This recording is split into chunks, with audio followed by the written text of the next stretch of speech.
CM Siddaramaiah ವಿರುದ್ಧ ಮೂಡ ಹಗರಣ ಸಂಬಂಧ ಲೋಕಾಯುಕ್ತದಲ್ಲಿ ವಿಚಾರಣೆ ನಡೆಸ್ತಾ ಇದೆ. ನಾಳೆ ಅರ್ಜಿಯನ್ನ ಅಪ್ಲೈ ಮಾಡಲಿದ್ದಾರೆ. ನಾಳೆ ಹೈಕೋರ್ಟ್ನಲ್ಲಿ ಅರ್ಜಿಯ ವಿಚಾರಣೆಯನ್ನ ಕೈಗೆತ್ತಿಕೊಳ್ಳಲಾಗುತ್ತೆ. ನಾಳೆ ಹೈಕೋರ್ಟ್ಗೆ ಲೋಕಾಯುಕ್ತ ತನಿಖಾ ವರದಿಯನ್ನ ಸಲ್ಲಿಕೆ ಮಾಡ್ತಾರೆ. ಇಲ್ಲಿಯವರೆಗೂ ಯಾರನ್ನೆಲ್ಲ ತನಿಖೆಗೆ ಒಳಪಡಿಸಲಾಗಿದೆ, ಪ್ರಾಥಮಿಕ ವರದಿ ತಯಾರಿಯನ್ನ ಈಗಾಗಲೇ ಲೋಕಾಯುಕ್ತ ಅಧಿಕಾರಿಗಳು ಮಾಡಿಕೊಂಡಿದ್ದಾರೆ. ಎಫ್ಐಆರ್ ಬಳಿಕ ಇಲ್ಲಿಯವರೆಗೆ ತನಿಖೆಯಲ್ಲಿ ಏನೆಲ್ಲ ಪ್ರಗತಿ ಆಗಿದೆ ಅನ್ನೋದರ ವಿವರ ಇರುತ್ತೆ. ತನಿಖೆ ಸಂದರ್ಭದಲ್ಲಿ ಯಾವ ಆರೋಪಿಗಳ ವಿಚಾರಣೆಯನ್ನ ನಡೆಸಲಾಗಿದೆ ಅನ್ನೋದರ ಬಗ್ಗೆ ಉಲ್ಲೇಖ ಇರುತ್ತೆ. ಕಾನೂನು ತಜ್ಞರ ಜೊತೆಯಲ್ಲಿ ಚರ್ಚೆಯನ್ನ ನಡೆಸಿ ವರದಿಯನ್ನ ತಯಾರು ಮಾಡಿದ್ದು ಸಿಎಂ ಸಿದ್ದರಾಮಯ್ಯನವರ ಈ ಮೂಡ ಹಗರಣ ಸಂಬಂಧಿತವಾಗಿ ನಾಳೆಯೊಳಗಾಗಿ ಒಂದು ರಿಪೋರ್ಟ್ ಕೊಡಬೇಕು ಅಂತ ಕೋರ್ಟ್ ಏನ್ ಹೇಳಿತ್ತು, ಇದನ್ನ ವಿಚಾರಣೆಯನ್ನ ನಡೆಸುವ ಮೂಲಕವಾಗಿ ಈಗ ಮೈಸೂರಿನ ಲೋಕಾಯುಕ್ತ ಅಧಿಕಾರಿಗಳು ವಿಚಾರಣೆ ನಡೆಸಿದ್ದಾರೆ. ಪ್ರಕರಣದ ಅಷ್ಟು ಆರೋಪಿಗಳ ಒಂದು ವಿಚಾರಣೆಯನ್ನ ನಡೆಸಿದ್ದಾರೆ. ಹಲವಾರು ವಿಚಾರಗಳ ಮಾಹಿತಿಯನ್ನ ಪಡ್ಕೊಂಡಿದ್ದಾರೆ. ಅದರ ಅಷ್ಟು ವರದಿ ಈಗ ತಯಾರಾಗಲಿದ್ದು ಕಾನೂನು ತಜ್ಞರ ಜೊತೆಗೆ ಚರ್ಚಿಸಿ ಫೈನಲ್ ರಿಪೋರ್ಟ್ ಅನ್ನ ತಯಾರು ಮಾಡಿ ಅದನ್ನ ಹೈಕೋರ್ಟ್ಗೆ ಸಬ್ಮಿಟ್ ಮಾಡ್ತಾರೆ. ಆ ನಂತರದಲ್ಲಿ ಈ ಪ್ರಕರಣದ ವಿಚಾರಣೆಯನ್ನ ಕೈಗೆತ್ತಿಕೊಳ್ಳಲಾಗುತ್ತೆ. ಮತ್ತಷ್ಟು ಮಾಹಿತಿ ಪಡೆಯೋಣ ನಮ್ಮ ಪ್ರತಿನಿಧಿ ಮುರಳೀಧರಿಂದ. ಮುರಳೀಧರ್, ಇಲ್ಲಿಯವರೆಗೂ ಲೋಕಾಯುಕ್ತ ಅಧಿಕಾರಿಗಳು ಈ ಪ್ರಕರಣದಲ್ಲಿ ತನಿಖೆಯನ್ನ ನಡೆಸಿದ್ದು, ಯಾರ್ಯಾರ ವಿಚಾರಣೆ ನಡೆಸಿದ್ರು ಅನ್ನೋದರ ಬಗ್ಗೆ ಮಾಹಿತಿ ಇತ್ತು. ಈಗ ಯಾವ ರೀತಿಯಾದಂತಹ ಒಂದು ರಿಪೋರ್ಟ್ ತಯಾರಾಗಿದೆ ಅನ್ನುವಂತಹ ಕುತೂಹಲಕ್ಕೆ ನಾಳೆ ತೆರೆ ಬೀಳುತ್ತಾ?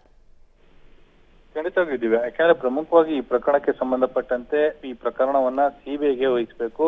ಲೋಕಾಯುಕ್ತ ತನಿಖೆಯಲ್ಲಿ ನಮಗೆ ನಂಬಿಕೆ ಇಲ್ಲ ಅಂತೇಳಿ ದೂರುದಾರರಂತ ಸ್ನೇಹಮಯಿ ಕೃಷ್ಣರು ಒಂದು ಅರ್ಜಿಯನ್ನ ಸಲ್ಲಿಕೆಯನ್ನ ಮಾಡಿದ್ರು. ಈ ಹಿಂದೆ ನವೆಂಬರ್ 5ನೇ ತಾರೀಕು ಅರ್ಜಿ ವಿಚಾರಣೆ ನಡೆದಿತ್ತು. ಜೊತೆಗೆ 26ನೇ ತಾರೀಕು ಅಂದ್ರೆ ನಾಳೆ ಒಂದು ತನಿಖಾ ಪ್ರಗತಿ ವರದಿ ಏನಿದೆ, ತನಿಖಾ ಪ್ರಗತಿ ವರದಿಯನ್ನ ಹೈಕೋರ್ಟ್ಗೆ ಸಲ್ಲಿಕೆ ಮಾಡಿ ಅಂತೇಳಿ ಏಕಸದಸ್ಯ ಪೀಠ ಒಂದು ಸೂಚನೆಯನ್ನ ಕೊಟ್ಟಿತ್ತು. ಆ ಹಿನ್ನೆಲೆಯಲ್ಲಿ ಈಗಾಗಲೇ ಲೋಕಾಯುಕ್ತ ಪೊಲೀಸರು ಯಾವ್ಯಾವ ತನಿಖೆ ನಡೆದಿದೆ, ತನಿಖೆಯಲ್ಲಿ ಯಾವ ಅಂಶಗಳನ್ನ ಕೈಗೊಳ್ಳಲಾಗಿದೆ, ಜೊತೆಗೆ ಯಾರು ಆರೋಪಿಗಳಿದ್ದಾರೆ ಏನು ಅನ್ನೋದ್ರ ಬಗ್ಗೆ ಸಂಪೂರ್ಣವಾಗಿ ಮಾಹಿತಿಗಳನ್ನ ಕೊಡ್ತಾ ಇರುವಂತದ್ದು.